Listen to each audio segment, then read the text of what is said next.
In this video, we'll be looking at creating congruent angles using our constructions. Now, similar to the congruent segments, we could technically try going about using our protractor and measuring that angle and then copying that angle. But again, we can't be super precise. Especially as we look at this, there's a lot of empty spaces in between each of these ticks. That's going to make it very hard to get an accurate angle measurement in order to make a congruent angle. So instead, we're going to use our constructions. Now, what we start with when we're trying to create congruent angles is you're going to start by drawing a ray.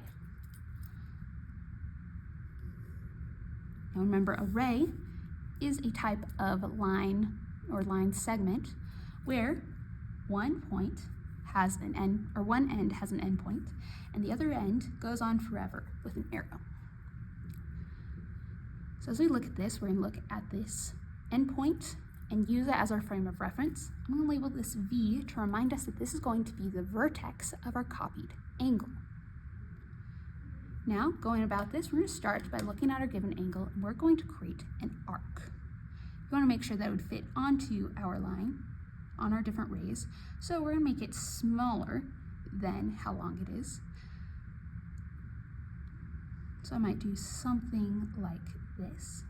You're going to put the point of your compass on the vertex of the angle, and you're going to create a circle or an arc that will intersect the two rays of our angle.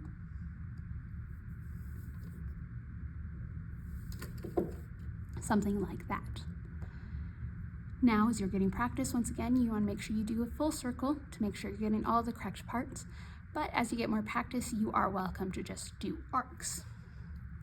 Now, we'll make a note of these two intersections here, which we'll come back to later. Now, you'll want to make sure as you go on to your next step, you do not change your compass at all. Do not spin this bit, do not change anything. We want to keep it as the same as possible because we want to make an arc essentially congruent to that here. So we go about putting our point on the vertex and put your lead on the paper and create an arc or a circle. This is particular where you probably want to make sure you do a circle if you're in practice, because it's hard to make sure that you get this enough to fit all the next steps. But if you do an arc such as like this, if you know it's bigger than this one, you should be sufficient. Now, the next thing we're going to do, we're going to look at these two intersections on our given angle, and we're going to measure the distance of those by putting our point of our compass on one end and the lead on the other. So you start putting that there, and then you can extend this or respin it in order to get that precisely on the intersection. Now you can create a little arc there to help make sure that it does in fact fit that. And you're going to create the same arc on your drawn angle using the intersection of our arc and that ray. Now this one, as long as you make sure that it intersects that original arc we made, you won't necessarily need to make a full circle. Now, as we'll find, intersections of things are going to be very significant.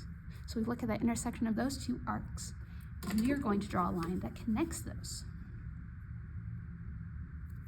such as this.